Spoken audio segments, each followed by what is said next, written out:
Probably not. Yeah. You're gonna just, I'm sorry. are you ready? Does the judge want to see us? No, are we ready to No, start? I don't know if they're or not. You're ready.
All rise. This item is for a sound session. I will Jack Pepper's presiding. You can all see it.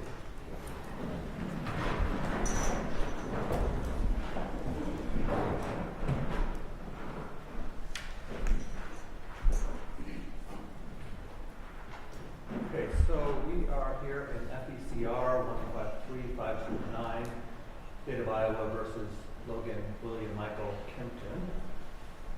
State appears by Logan County Attorney Nick Maybanks. Defendant appears in person with Attorney John Bruzek. I've been advised that defendant intends to enter into a Rule 210 Alford plea for a suspended 10-year prison term and a term of probation. Is that your client's intent, Mr. Bruzek? It is, Judge. Is that your intent, Mr. Kimpton? Yes, it is. And is the state agreeable? Yes, sir. Okay. So, under Rule of Criminal Procedure 2.10, the county attorney and defense can engage in discussions with a view towards reaching an agreement that upon defendant entering a guilty plea, prosecuting attorney will make a charging or sentencing concession. In this case, that upon entry of a guilty plea as charged, that Mr. you would be given a suspended prison term if I accept the plea. In this case, if the state and defense reach their agreement conditioned on the court accepting it, that means that if I do accept the plea, that I would not have discretion in terms of what the sentence would be. The sentence would be what you negotiated for. Do you understand that? Yes. Right. So there's a number of questions I need to ask you and go through before I can accept your plea. So I'm going to have you turn the mic on and bring it closer to you. Now, if any time you don't understand a question or you just want an opportunity to talk with Mr. Bruzak before you answer, you just need to tell me that. Is that agreeable? Yes. Okay. Let's just start by you stating your full name. Logan Kimpton. Right. How old are you, sir? I'm 20. And how far did you go to school? 11th grade.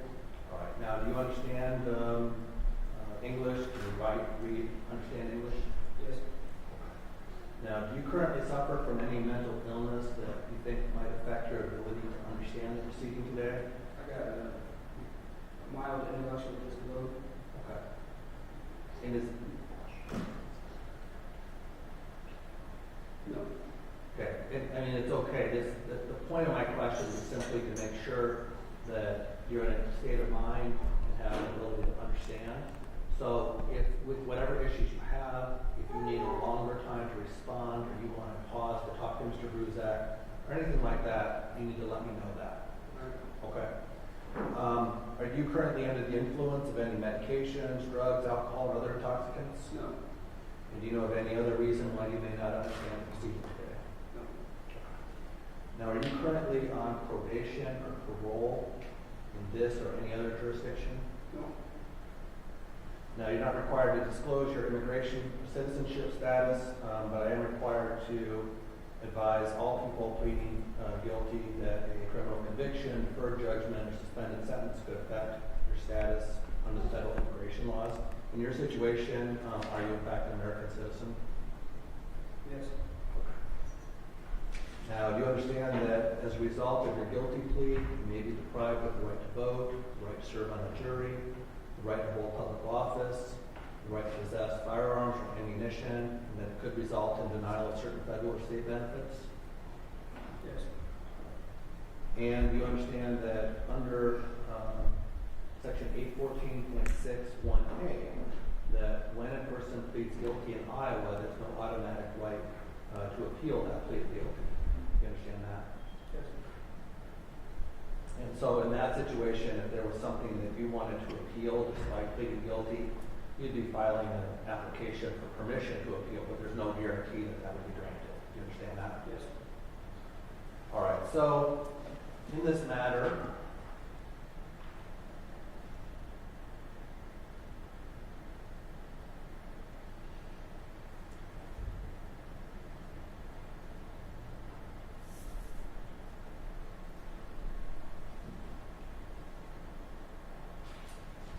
you're charged with conspiracy to commit forcible felony.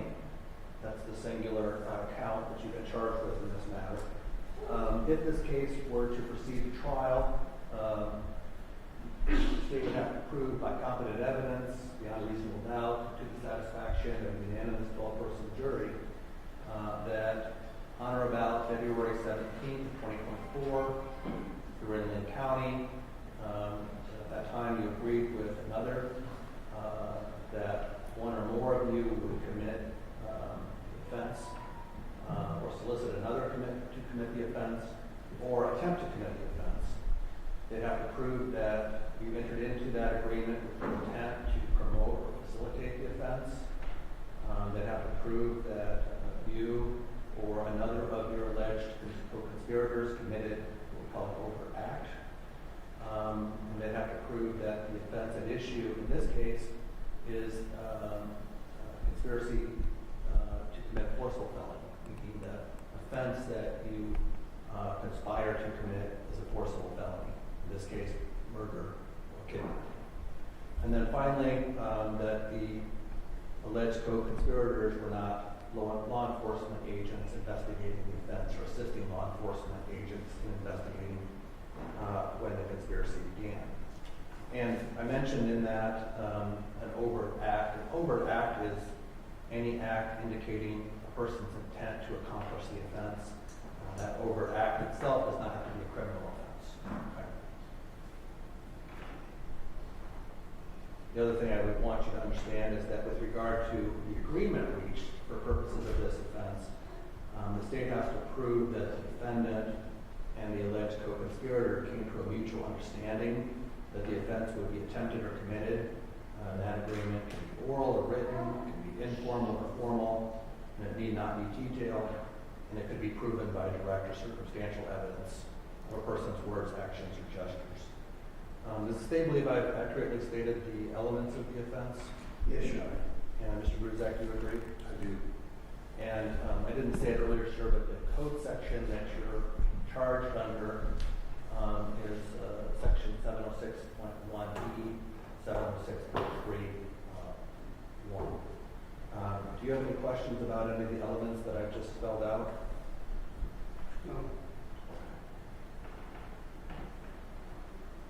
So this is a Class C felony. It's punishable by some minimum and maximums. The maximum here is a 10-year indeterminate prison term, along with a minimum fine of $1,370, a maximum fine of $13,660, 15% fine, or 15% surcharge on any fine amount that's actually imposed. Requires a DNA testing, and it's a sentence that can be deferred or suspended, or the court could impose the prison term.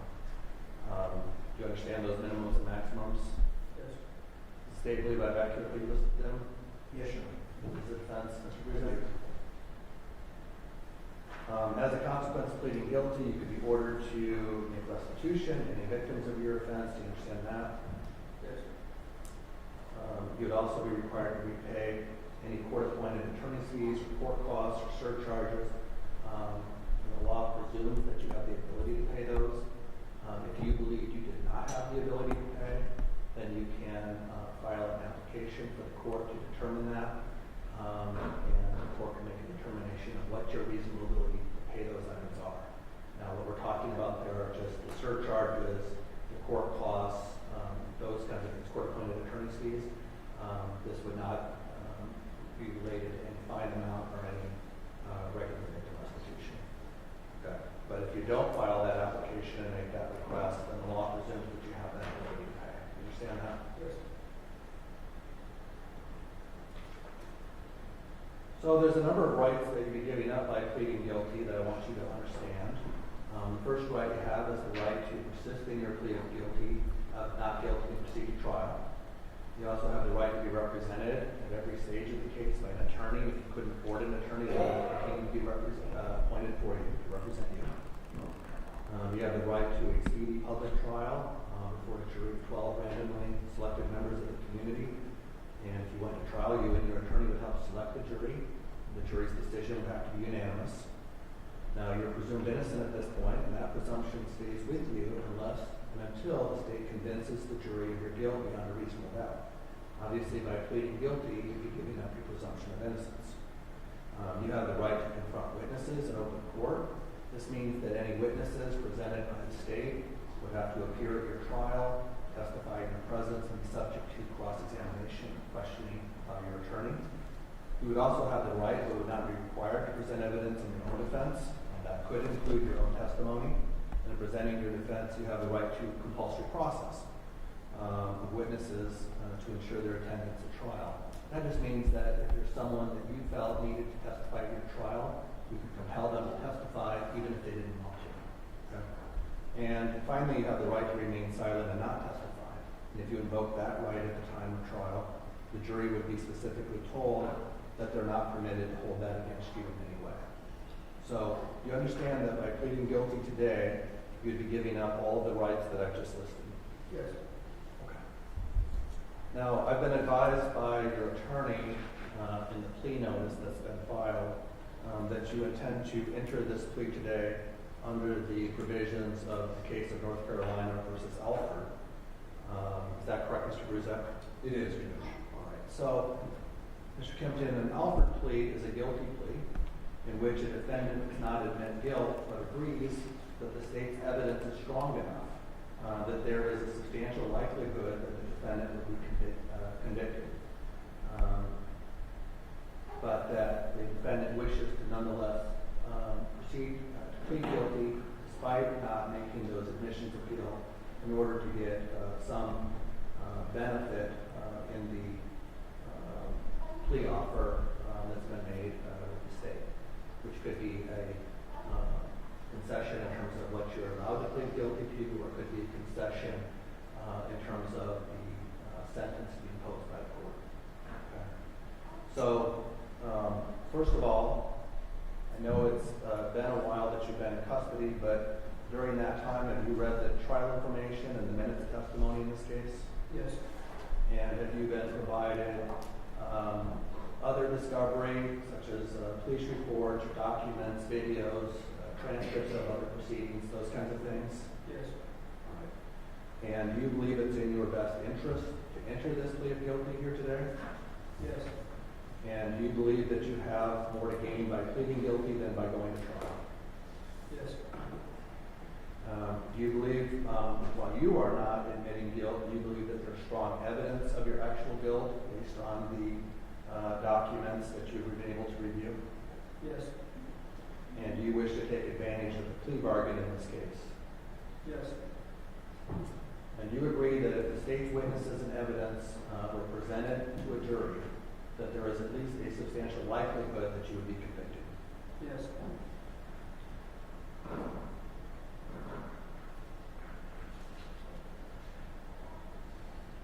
And Mr. Bruzak, would you please, I know I alluded to it earlier, but would you please state the plea agreement that you believe has been reached in this case? Certainly. The defendant will plead as charged in count 1 to the C felony of conspiracy to commit a felony in violation of 706.3, parent 1. It's an Alford plea.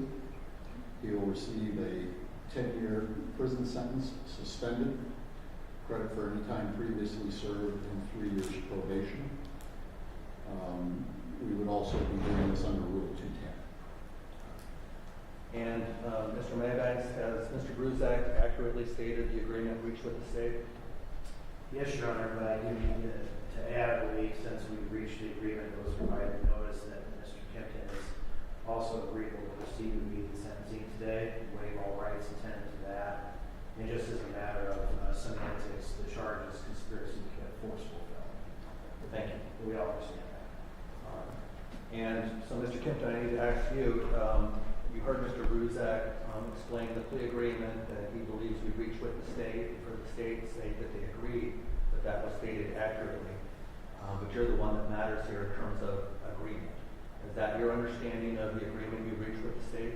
Yes. And do you have any questions about that agreement? Has anyone made any promises or threats in order to get you to plead guilty today, other than what we've all talked about here in open court? No.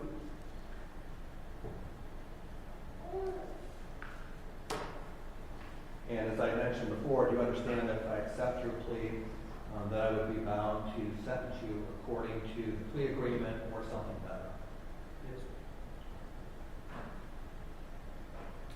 Is your choice to plead guilty here today a voluntary choice on your part? Yes. And Mr. Bruzak, without revealing any client confidences, do you likewise believe that your client's decision to plead guilty today is a voluntary one on his part? It is, Judge. Does the state believe I've satisfied the requirements for this guilty plea here today thus far? Thus far, yes, Your Honor. And Mr. Bruzak, you agree as well? Yes, sir. All right, so, Mr. Kimpton, do you understand that by pleading guilty today, you're admitting your guilt pursuant to Alford, and that there'll be no trial, and that the only hearing remaining will be that in which your sentence is determined, which we'll talk about later whether you in fact want to be sentenced today. But do you understand that there wouldn't be a trial, and that the only thing left would be your sentencing? Yes. Formally and for the record, then, how do you plead guilty to the charge of conspiracy to commit a forcible felony, guilty or not guilty? Guilty. All right. I do find the defendant's plea of guilty is voluntarily and intelligently entered here today, with a full understanding of the nature of the charge against him, and after knowingly and voluntarily waiving his constitutional rights. I also find that the defendant has a full understanding of the criminal consequences associated with the offense to which he's pled guilty.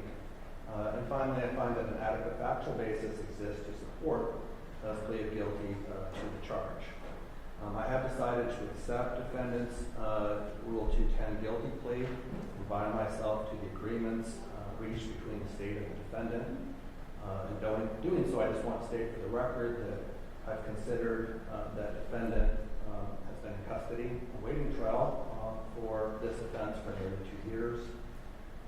As a factor in my choice of accepting the 210 guilty plea today, I've also considered that if defendant had pled guilty earlier in the case and even been sentenced to prison, that he might well have been eligible for parole at this time, and that the sentence that the parties have agreed upon provides some additional protection for the community by holding a future prison term over defendant's head in the event he doesn't meet the terms of his probation, including the requirements that you not commit future criminal acts. And so for all of those reasons, defendant's plea of guilty to the offense of conspiracy to commit forcible felony is hereby accepted and entered into the record. Now, I've been advised in advance that defendant would like to proceed directly to sentencing.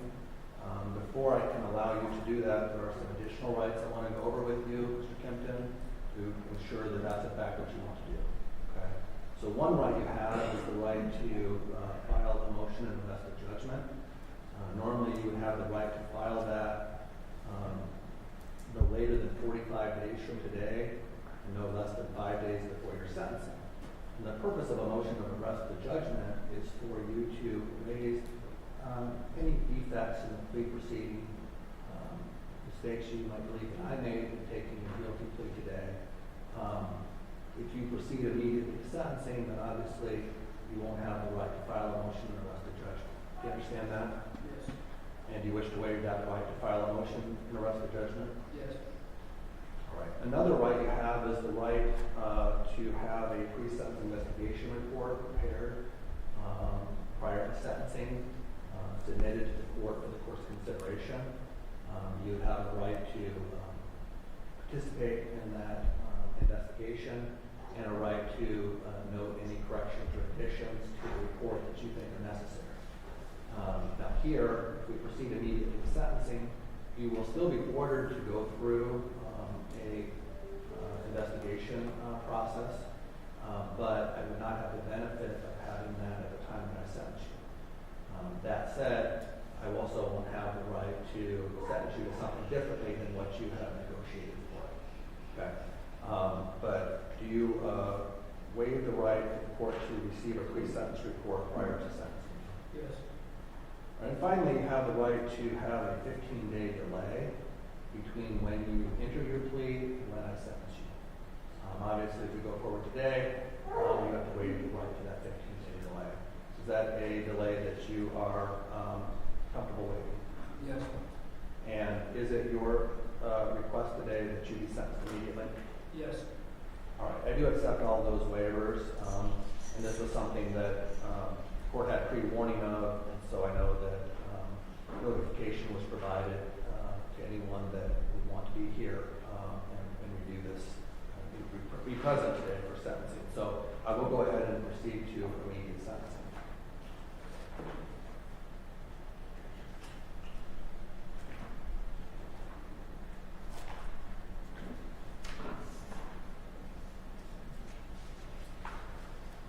Okay, so the court having accepted defendant's plea guilty to the offense of conspiracy to commit forcible felony, will proceed to sentencing at this time. Would the state like to be heard? Yes, Your Honor.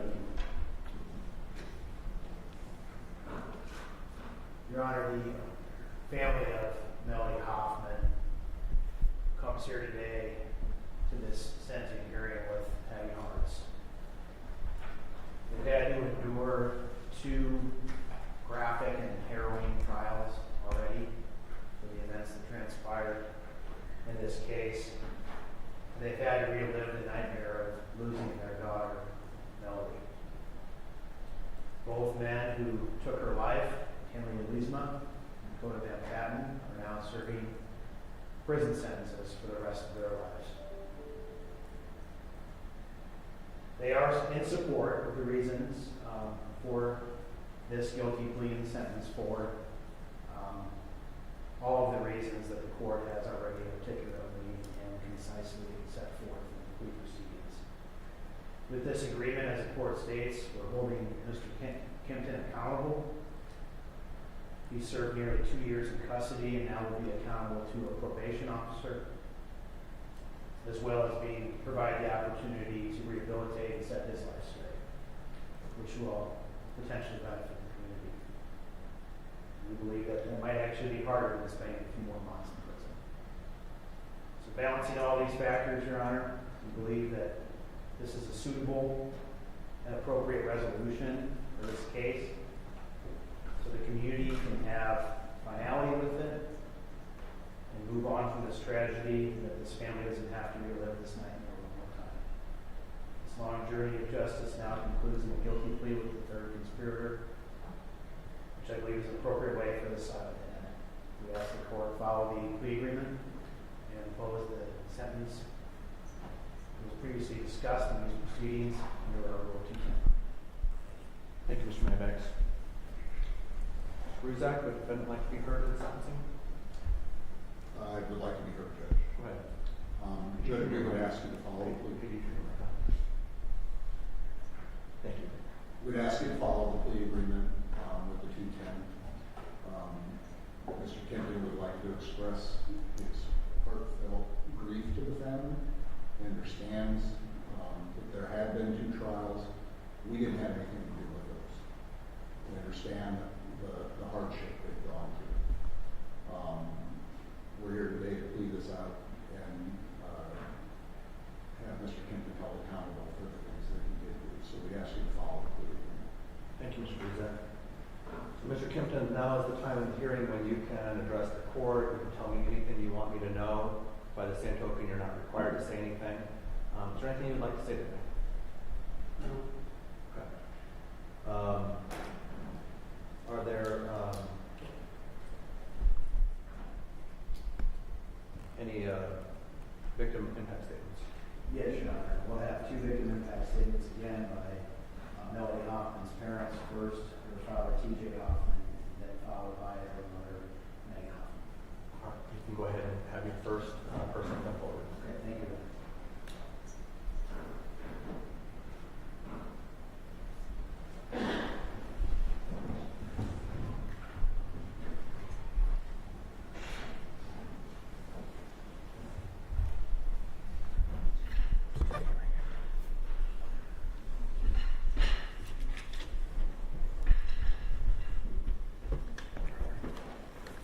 Mr. Sadler, you know how this works, so I'm just going to have you state your name first and then go ahead and make your statement. My name is T.J. Hoffman. I am Melody's father. In the effort of describing how this crime has impacted me, my words and metaphors will fall short. The loss of a child at the hands of a senseless crime stirred something in me that I have yet to grasp. And it is an insurmountable pain. I was a very confident man, but this shook my confidence. I feel that my choices in the past somehow led to this moment, which I know is an irrational thought. If Megan and Melody didn't move to Marion, they may have never met, and Melody would still be here putting sriracha in my cookies. If I had endured the challenges of a relationship and not got divorced, she may still be here. Megan is now back in my life, and we're having to face those challenges anyway. Melody was my purpose on this planet, the reason I get out of bed. I'm noticing now that I wrote this in present tense instead of past tense. She is gone, so it should be in past tense. She was the reason I did everything I did, to be sure she had a great life, and that when I was gone, she would have my home and everything else, and maybe her life would be a little easier than mine. Now I have no purpose but to exist. But what is existence without the ones you love? I'm having a hard time with the sentence you received. I had to immediately lean into the teachings of Socrates when he was sentenced to death in order to find any sort of solace with you walking our sidewalks. Socrates had the opportunity to escape and flee the city, but he refused and argued that undermining the laws in the city that provided marriage for his parents, raised his children, and was able to enjoy his life, him not following these laws would undermine the authority of the city. So Socrates drank the hemlock, ending his own life, thereby validating the authority of the Athenian legal system over his own individual life. So I will drink the metaphorical hemlock and validate our legal system. The impact of this crime will never fade. Right now, there would be a toddler running around my house. I would have had to baby-proof my house recently. I wonder what Melody would name her children. I would have been able to see the type of mother that Melody would become. How she laughed at me when I'm changing a stinky diaper because of the face I made. Even our disagreements on how to parent, all gone. This crime not only took my daughter's life, but the person I was, the father I used to be, the man I was proud of. He died the same day she did. Even with all this confusion and negative feelings, I still intend to lead with hope and love when continuing to rebuild my life and interact with those I come into contact with. Logan, I hope you have the power within yourself to do the same despite all the odds. Thank you. Thank you, sir.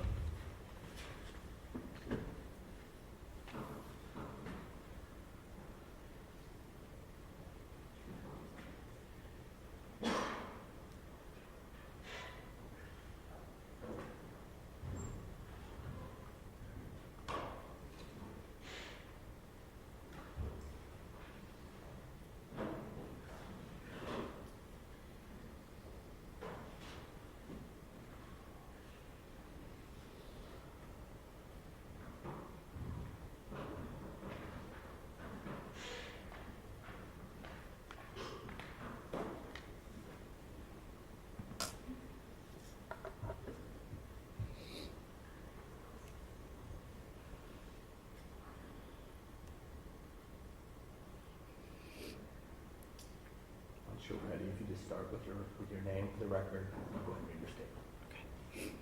Megan Hoffman.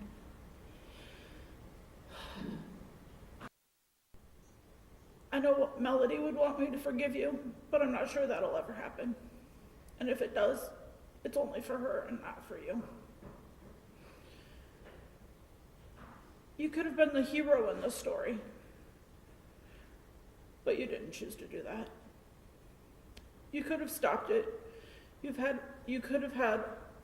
a little common sense to know what your so-called friends were doing was wrong, and that you needed to chicken out. Too bad you only thought of yourself. Melody could still be alive today if you would have thought about others as well. Instead, we are here. Multiple families destroyed and forever changed, all because of your choices. You even had the opportunity to do the right thing after you were arrested and charged, but again, you chose not to. You chose to defend your so-called friends and not talk. I can tell you that your choices have given you the gift of sitting behind bars in jail for 19 months. Plus, time you could have avoided. You missed holidays, birthdays, graduations, and even your grandma's funeral. We didn't need your help getting the convictions we all knew were coming for those two things. I know you weren't with them when they picked her up that night because you chickened out. But I hope Melody's name haunts you every single time you hear it. I hope you regret every decision you made, and I hope you never stop thinking about her and how your cowardness changed everything, and how she will continue to impact your life even though she's not alive.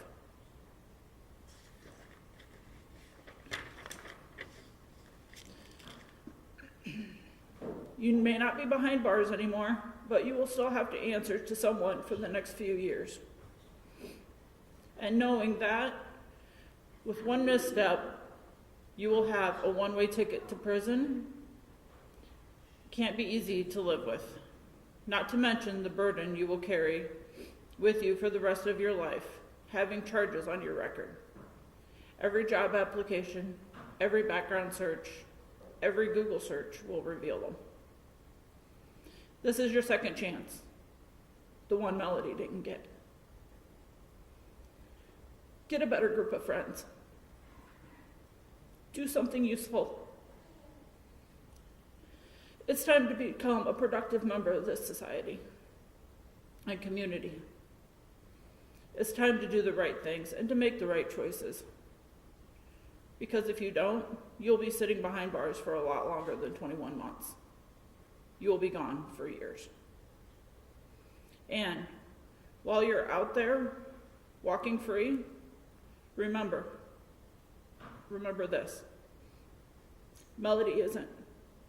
She's gone. Because you didn't have the guts to speak up and to stop this. That's on you. Forever. Thank you. Thank you.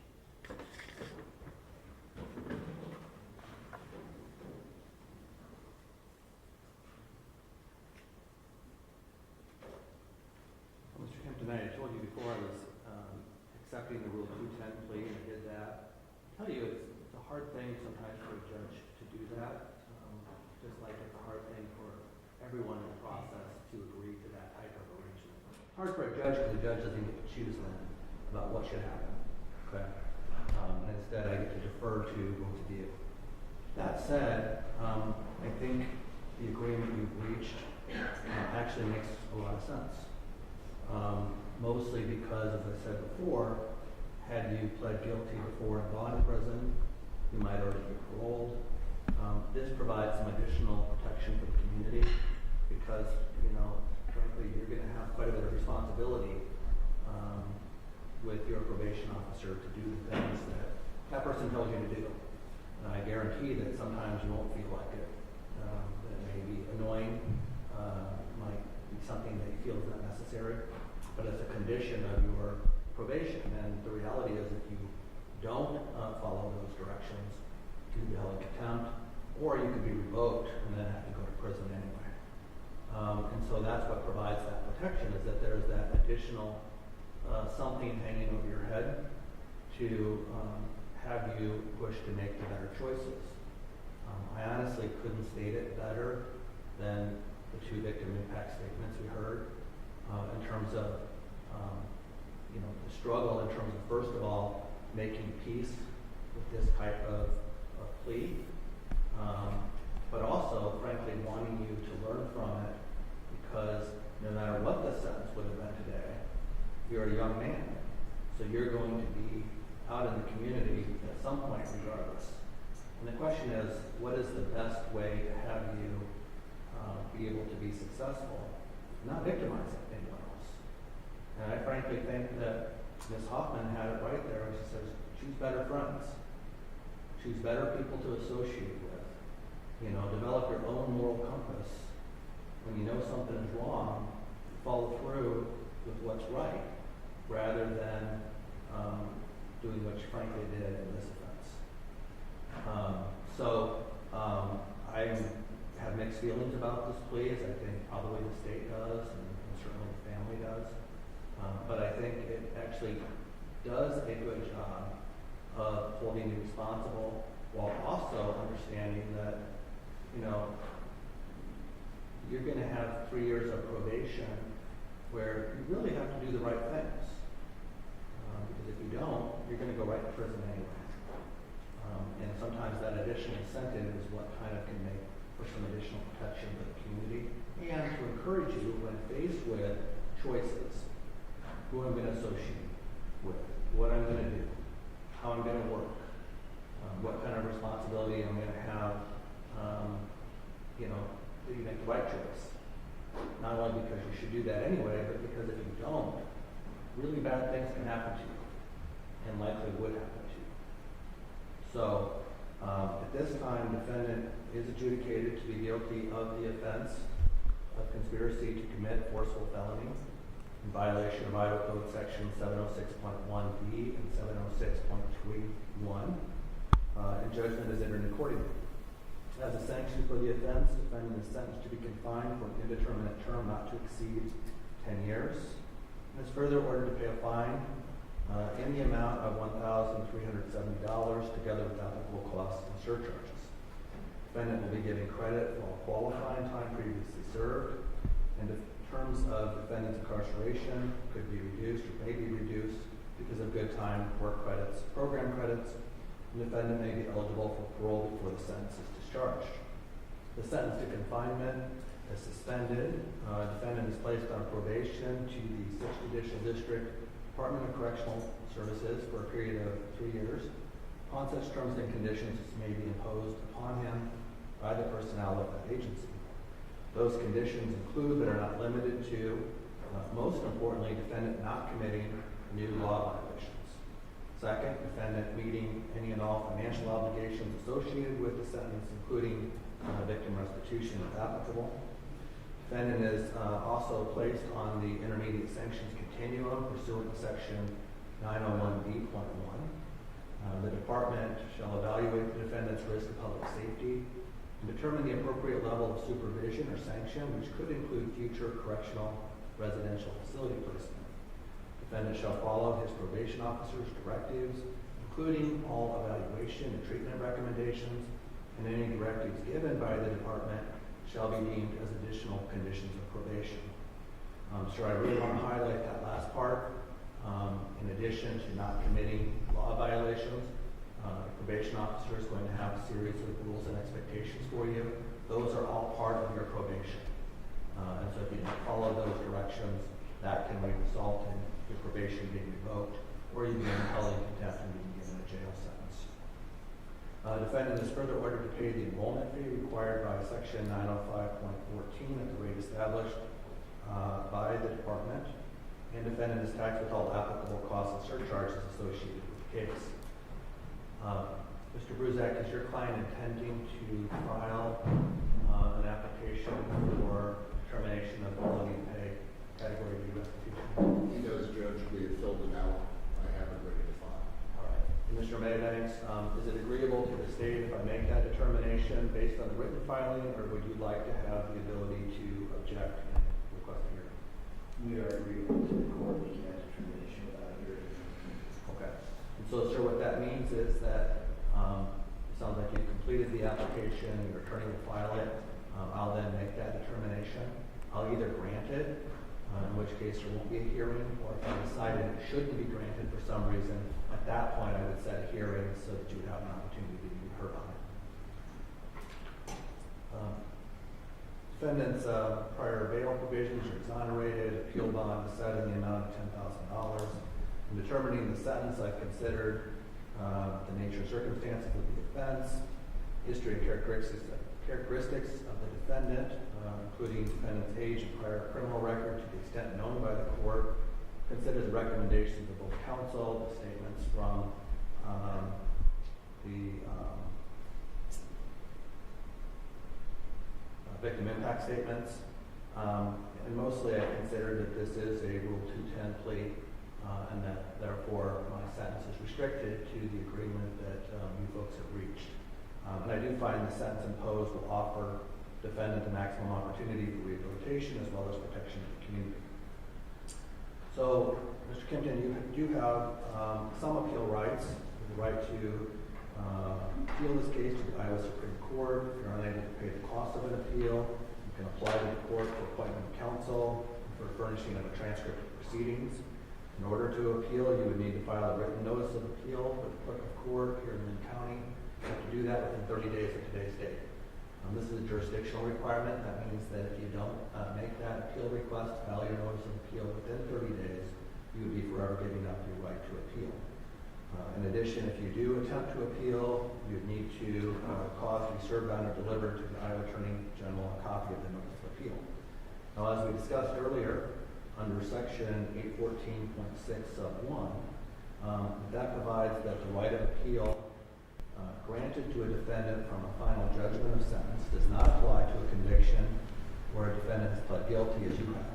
Therefore, if you were to want to appeal, you would need to discuss those options with your attorney, which would likely include filing an application for permission to appeal if that was your desire. Mr. Maybanks, is there anything that you believe the court's missed today? No, Your Honor, thank you. Anything from the defense? No, sir. All right, sir. This is a tremendous, tremendous opportunity for you to frankly do better. And I hope you don't screw it up. you come in and back here, because that's good for everyone. So I wish you the best of luck, okay, sir? Thanks, Judge.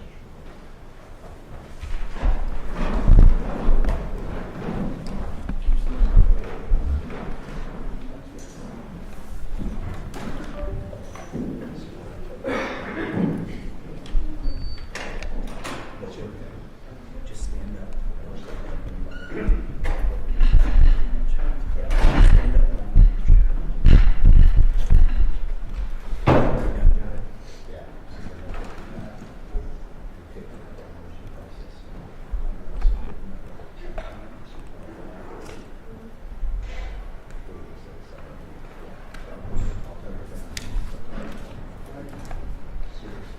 Yeah.